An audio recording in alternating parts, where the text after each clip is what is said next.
everybody, welcome back. So this, for those of you that saw our YouTube video earlier about how to create high-level questions, this is the video that I told you we would do on question stems, some really good question stems. And if you haven't watched the previous video, you might want to watch that one first on how to create high-level questions. Today specifically is about question stems. So I want to give you a trick that I learned. Have you ever found, like, it feels like that kids ask lower level questions, and that I struggled sometimes as a teacher creating high level questions, like on the fly, creating high level questions and not asking the constant who, what, when, where, why questions. It's like, how do I think of these high level questions right here on the fly? Well, I have a little idea. So I created these handy dandy little things. So what they are is high-level questions that I put on a stick, and I'll show you how I use them. So let's refer over here to my overhead. Instead of saying to a student, why did that happen? I would reach in my little cart and pull out this. Predict what would happen if, and then insert your content. Predict what would happen if we removed a y. Predict what would happen if that were a negative number. Predict what would happen if the equation changed. Insert your content here. Here's another one. Instead of saying, how did they do that? I would say, explain how, insert your content here, explain how that works. Give you a few more. Classify. Anytime you can ask kids to start organizing from one category to another, classify this to this. They really understand vocabulary and they understand your content when they're able to start sorting it. We see this a lot on state tests, don't we?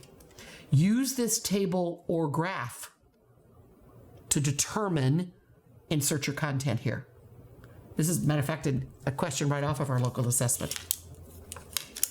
Instead of them to ask them to list rules, ask them, what rules apply here? Maybe there are 9 scientific rules, but only 3 of them apply to this matter. We don't need to ask them if they understand the rules, if they can simply apply the rules that matter. Propose a solution to.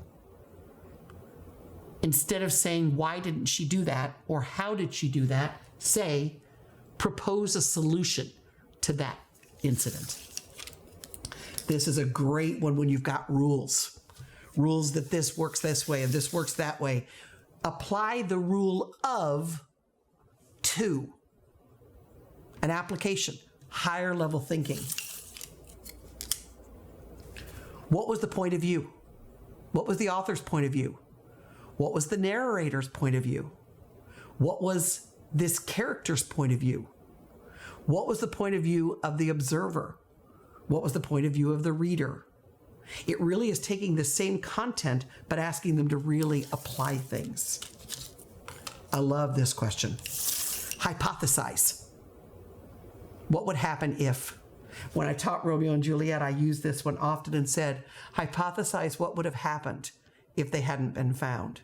Hypothesize what would have happened if the families had got along.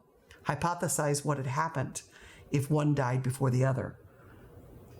Just a way to start really understanding character development. What can you infer?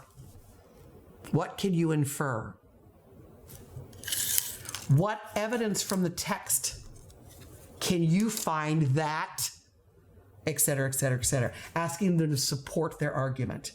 I understand that you believe that, but what evidence can you find from the text that would support that? A few more. What can you point out about? What can you point out about? What explanation do you have for this?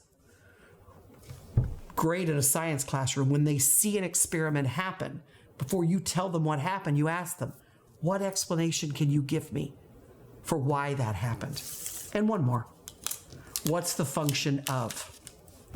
What's the function of? So what I did with these, let me just grab a few of these. I just took these sticks and buy the nice fat popsicle sticks. The little skinny ones are just too small. I put them in a little can on my desk, and when we got ready to have class discussion, I just pulled it out. And where the ... was, I inserted my content. So it's just a great way to get question stems that you don't have to remember, right? Great. So if this has been helpful to you, again, hit the subscribe button so you can follow us along with other great videos. And please, please don't keep this to yourself. Share this with other educators who you think this might be beneficial to. And as always, thank you.